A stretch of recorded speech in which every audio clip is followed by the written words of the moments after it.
How Jesus can change your pain into purpose of life. Pain has a way of making everything else disappear. When it strikes, it consumes. It makes you question everything, your decisions, your faith, your very existence. It whispers lies in the dark, telling you that suffering is proof that you're forgotten, that your life has no direction, that everything you've been through is meaningless. But what if that pain isn't a dead end? What if it's a doorway? Most people spend their lives running from pain, numbing it, avoiding it, pretending it doesn't exist. But pain is not your enemy. Pain is a language, and if you learn to listen, you will hear something powerful. God is speaking through it. He is shaping you, preparing you, refining you in ways you never imagined. When Jesus walked this earth, he never promised a life free from hardship. He never said, "Follow me, and you will never suffer." In fact, he said the opposite. He said, "In this world, you will have trouble." He knew pain would come. But what he also knew, what most people miss, is that pain was never meant to destroy you. It was meant to shape you into something greater. Every struggle you've faced, every tear you've cried, every moment when you thought you couldn't go on, none of it is wasted. What feels like destruction is often construction. What seems like an end is often the beginning of something extraordinary. Think about the people in the Bible who were used by God in powerful ways. Joseph was betrayed, sold into slavery, and imprisoned before he ever stepped into his purpose. Moses spent 40 years in exile before he led his people to freedom. David was hunted and rejected before he became king. And Jesus was beaten, crucified, and buried before he rose again in victory. Pain is not proof that God has abandoned you. It's proof that he is working on something deeper, something beyond what you can see right now. You are being shaped, prepared, refined for something greater than your suffering. But here's the question that will change everything. Will you let pain break you, or will you let Jesus use it to build you? The biggest lie about suffering. One of the greatest deceptions people believe is that pain means God has turned his back on them, that suffering is a sign of abandonment, that if life is hard, God must be distant. This lie is what causes so many to lose faith, to walk away, to believe that maybe they were never loved by God in the first place. But what if pain isn't proof of God's absence, but rather his presence at work in ways we don't yet understand? The enemy wants you to believe that when you're hurting, you're alone, that your prayers aren't being heard, that your struggles mean you've been forgotten. But the truth is, some of the closest moments people ever have with God happen in the middle of their suffering.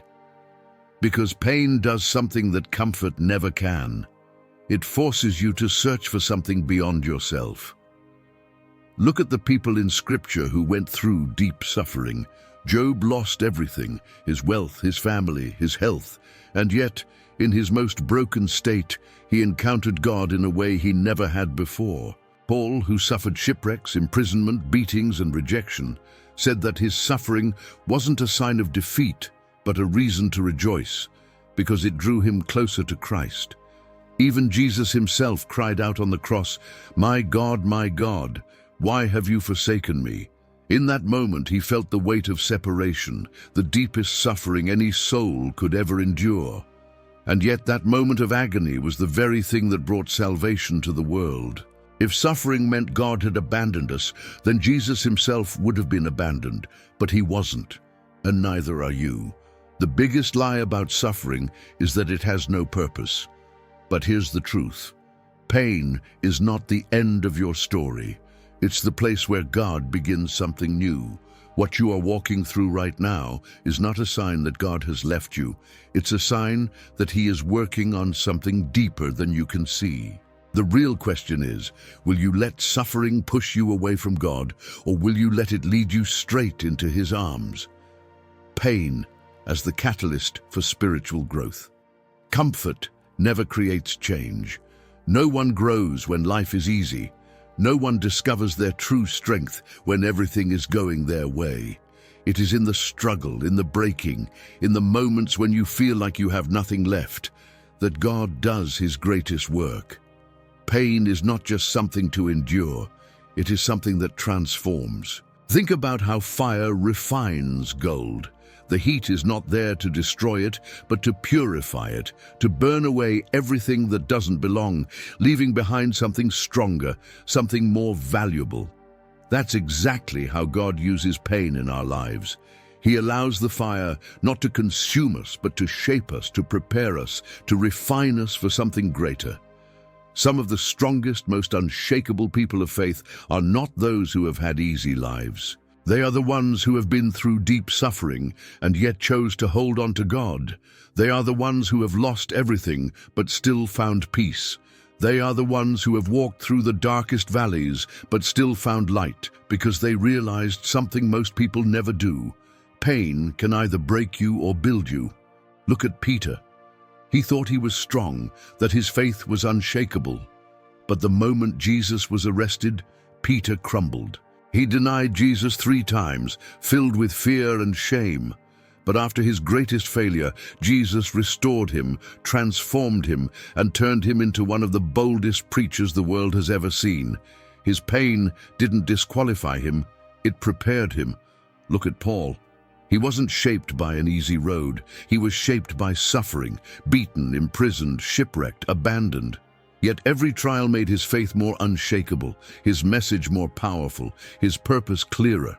He didn't see pain as a reason to quit. He saw it as the very thing that was making him into who God called him to be. Pain exposes what is really inside of us.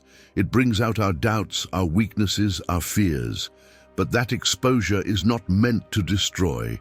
It's meant to heal. Because once those weaknesses are brought to the surface, God can work on them. He can take the broken places and make them whole.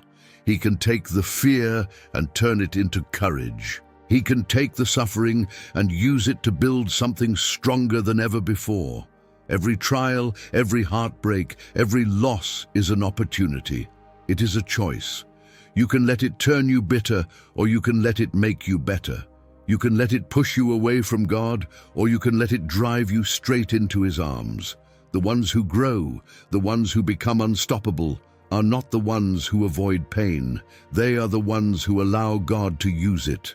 If you feel like life is breaking you, maybe it's because God is building something stronger inside of you. The only question is, will you let him? Jesus' own journey through pain. No one understands suffering more than Jesus. He wasn't a distant God watching from above. He stepped into our pain, walked through it, and carried the full weight of it.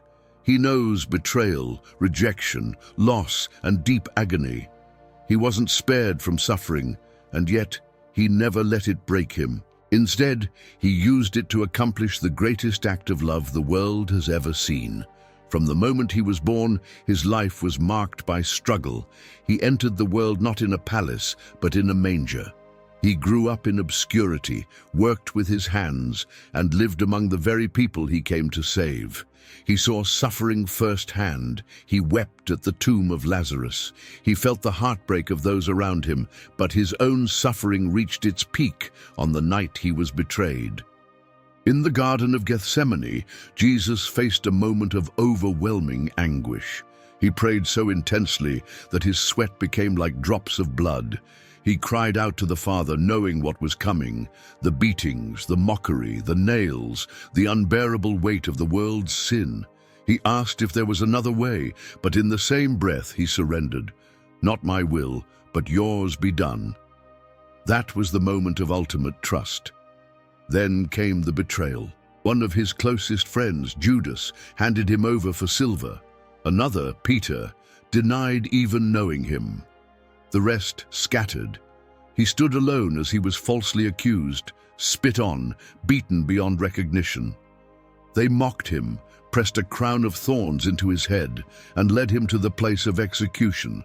And yet in all of this, he never fought back. He never cursed those who hurt him. He endured it all because he knew that through his suffering, the world would be saved. On the cross, his pain reached its peak.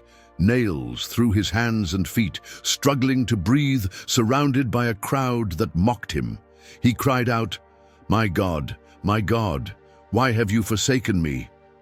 The weight of the world's sin crushed him. He felt the separation, the agony, the deepest darkness, and then, with his final breath, he said, "It is finished." In that moment, it looked like pain had won. It looked like suffering had the last word. But 3 days later, everything changed. The stone was rolled away, and Jesus walked out of the grave, proving that pain does not get the final say. Death was defeated. Suffering was not the end, it was the path to victory. Jesus' journey shows us that pain is not meaningless. His suffering had a purpose, and so does yours. The very thing that seemed like destruction was actually the foundation of salvation. The cross, the greatest symbol of pain, became the greatest symbol of hope. If Jesus, the Son of God, had to go through suffering to fulfill his purpose, why do we think we should be spared from it? What if the pain you are walking through is not punishment, but preparation? What if your greatest victory is on the other side of what you are facing right now? Jesus didn't avoid suffering, he conquered it, and because of him, so can you. The question is, will you trust him with your pain, knowing that he can turn it into something greater than you ever imagined? How God transforms pain into purpose. Pain feels final. It feels like something that happens to you, something that breaks you down, something you have to survive. But what if pain isn't the end of your story? What if it's the very thing God is using to shape your purpose? Every great calling in the Bible was forged through suffering. Joseph was thrown into a pit by his own brothers, sold as a slave, falsely accused and locked away in prison. But what seemed like a series of tragedies was actually the path God used to elevate him to second in command over all of Egypt. What his enemies meant for harm, God used to save an entire nation.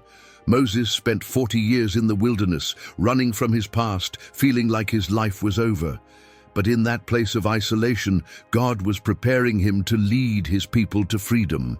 David was anointed as king, but spent years hiding in caves, hunted by Saul. Every hardship was training him to become the leader God had called him to be. Paul was beaten, imprisoned, shipwrecked, and left for dead. Yet through his suffering, he wrote letters that would shape the faith of millions. His pain was not a distraction from his mission, it was part of it. God doesn't waste suffering, he transforms it. He takes the very thing that was meant to destroy you and turns it into the very thing that builds you. The heartbreak that was supposed to break you makes you stronger. The failure that was supposed to define you becomes the lesson that shapes you. The loss that was meant to cripple you becomes the testimony that heals others. Jesus himself is the greatest example of this truth. His pain, his suffering, his crucifixion, all of it had a purpose. The cross looked like defeat, but it was actually the greatest victory. His suffering wasn't random, it was the key to salvation. If God can take the suffering of Jesus and turn it into the redemption of the world, what can he do with your pain? What if what you're going through right now is not a sign that God has abandoned you, but proof that he is working on something greater than you can see? Your pain is not wasted, your tears are not ignored. Every hardship, every struggle, every dark moment is something God can use. The very thing you thought would destroy you might be the very thing that leads you into your calling. God never allows pain without purpose. The question is, will you trust him enough to let him use it? Why avoiding pain can delay your purpose. Most people spend their lives running from pain. They numb it, bury it, distract themselves from it. They convince themselves that if they can just escape it, if they can just avoid the discomfort, then life will be better. But what if avoiding pain is the very thing keeping you from stepping into your purpose? Growth is painful. Transformation is uncomfortable. Everything that makes you stronger, everything that takes you to the next level, comes with a cost. A seed has to break before it can grow. Muscles tear before they become stronger. Gold has to go through fire before it is refined. Pain is not just something to endure, it is the process God uses to shape who you are meant to be. Look at Jonah. God called him to Nineveh, but instead of facing the challenge, he ran. He avoided the pain of obedience, and where did it lead him? To a storm, to the depths of the sea, to the belly of a great fish. His delay didn't remove the pain, it only made it worse. Eventually, he surrendered, and when he did, he stepped into the very mission God had for him all along. Look at the Israelites. Their journey to the Promised Land should have taken weeks, but it took 40 years. Why? Because they resisted the process. They wanted the blessing without the struggle, the destination without the journey. Every time things got difficult, they wanted to go back to Egypt, back to slavery, back to what was familiar. Their delay wasn't because God was holding them back, it was because they refused to move forward through the hardship. God is not trying to destroy you with pain. He is trying to prepare you. But when you fight it, when you resist it, when you refuse to face the challenges He places in front of you, you only delay the purpose He is calling you into. Some of the biggest blessings in life come wrapped in struggle. The very thing you are trying to avoid might be the thing that unlocks the next season of your life. The hard conversation you don't want to have, the discipline you don't want to develop, the change you are afraid to make, the healing process you keep postponing. What if, instead of running, you walk through it with God? What if the pain you are trying to escape is actually the doorway to your breakthrough? Jesus didn't run from pain. He faced it.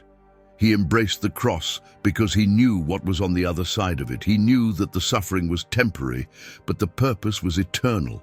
And because he endured, salvation became possible for the world. What if the struggle you are facing right now is not meant to destroy you, but to elevate you? What if your greatest breakthrough is on the other side of the pain you are avoiding? What if God is waiting for you to stop running and start trusting? The only way to the other side is through. The question is, will you let God lead you through it? Learning to trust God in the middle of the storm. Pain has a way of making you question everything. When life falls apart, when prayers seem unanswered, when suffering lingers longer than you ever imagined, it's easy to wonder if God is even there. It's in these moments, the storm, the chaos, the uncertainty, where faith is tested. Trusting God when everything is going well is easy. Trusting Him when everything is falling apart, that's where real faith is forged. That's where you either break or become unshakable. Look at the disciples in the storm. They were in the boat with Jesus, but when the wind and waves started crashing around them, fear took over. They panicked, thinking they were about to drown. Jesus was right there, yet they doubted. They saw the storm and forgot who was in the boat with them. And then, with just a word, He calmed the sea. That's what suffering does. It makes the storm look bigger than the Savior. It makes you focus on the problem instead of the one who holds the solution. But God never promised a life without storms. He promised that He would be with you in the middle of them. Trusting God in pain means believing that even when you don't see the answer, He is still working. It means knowing that just because things are hard doesn't mean He has abandoned you. It means choosing to walk by faith, even when you can't see what's ahead. Look at Job. He lost everything: his family, his wealth, his health. His friends told him to curse God and give up. His wife told him to quit. Everything around him seemed hopeless, but even when he didn't understand, even when it felt like God was silent, Job held on. And in the end, God restored everything, giving him more than he ever lost. Look at Abraham. God told him to sacrifice his own son, the son of promise, the one he had waited decades for. It made no sense, but Abraham trusted. He walked up the mountain, knife in hand, believing that somehow, some way, God would make a way. And just as he lifted the blade, God provided the ram, proving once again that trust was never misplaced. Faith is not about having all the answers. It's about knowing that even when you don't, God does. It's about walking forward when everything inside you wants to turn back. It's about choosing to believe that God is still good, even when life is not. Maybe right now, you're in the middle of the storm. Maybe nothing makes sense. Maybe you're waiting for an answer that hasn't come yet. The question is, will you trust God, even when you don't understand? Jesus never promised that you wouldn't face storms, but he did promise that he would be with you in them.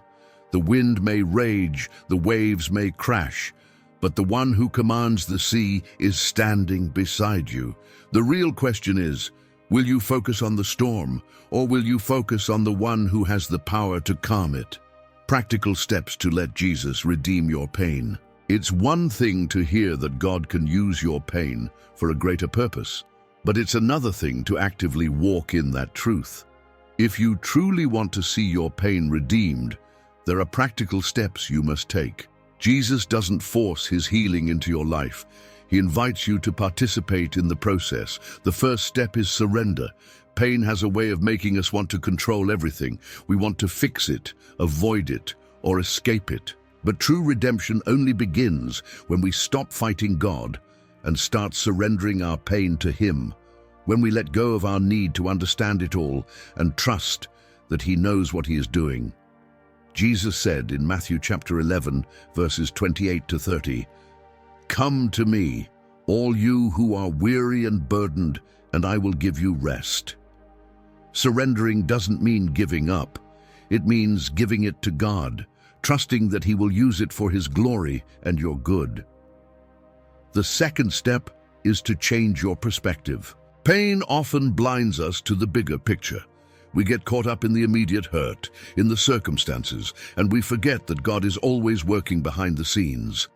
Change your mindset from, "Why is this happening to me?"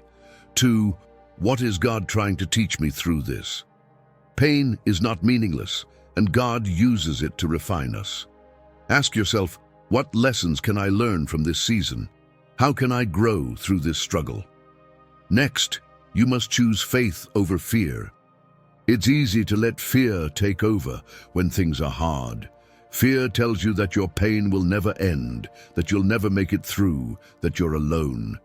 But faith is choosing to believe that God is bigger than your circumstances, that he is with you in the storm, and that he has a plan for your life that will not be thwarted. It's not about denying the reality of the pain, but about acknowledging that God is stronger than the storm. Another important step is to forgive. Pain often comes from other people. Betrayals, wounds, hurtful words. It's natural to want to hold on to bitterness and resentment. But holding on to unforgiveness only keeps you stuck in the past. Jesus calls us to forgive, not because the other person deserves it, but because we deserve freedom. Forgiveness is the key to healing, and when you forgive, you allow God to heal your heart. Lastly, you must take action. Pain often leaves us paralyzed, unsure of what to do next. But in the process of healing, we must move forward. It might feel scary, but taking action in faith shows God that you trust him to guide your steps. This might look like reaching out for support, seeking professional help, or stepping into a new opportunity that God has placed in front of you. The key is to move in obedience, even when it's uncomfortable. God is not asking you to go through this alone. He is right beside you, walking with you through the valley. And as you surrender, change your perspective, choose faith, forgive, and take action, he will begin to redeem your pain. He will take what was meant for destruction and turn it into something beautiful. Don't stay stuck in the hurt. Let Jesus take your pain and turn it into a testimony. Let him redeem your suffering and watch as he uses it to bring glory to his name and purpose to your life. You've walked through the valleys. You've felt the weight of your burdens. You've asked the hard questions and wrestled with your pain. But what if I told you that your pain, your suffering, and your struggle are not just things to endure? They are the very things that will lead you to your mission. Your pain has a purpose. It is not a random act of cruelty or a sign that you've been forgotten. It is part of God's plan to shape you, refine you, and prepare you for a purpose beyond what you can see right now. Jesus didn't die for your pain to remain pointless. He died to give it meaning, to redeem it, and to turn it into something that will bring glory to God and help others. Look at the stories of those who came before you. Look at Joseph, who endured betrayal and slavery, but ultimately became the instrument through which an entire nation was saved. Look at David, who was rejected and hunted, but became the king who led with the heart of God. Look at Paul, who endured shipwrecks and imprisonment, but whose letters still shape the church today. They didn't let their pain define them. They let God use it to shape their purpose. And so can you. Your pain is not the end of your story. It is the beginning of something greater. Every hardship you've faced, every tear you've shed, every moment you've felt broken is not wasted. God is using it to create something beautiful in you, something that will not only transform your life, but will also impact the lives of others. Don't let the enemy tell you that your pain is meaningless. Don't let him make you believe that your suffering has no purpose. The truth is that your pain has a mission.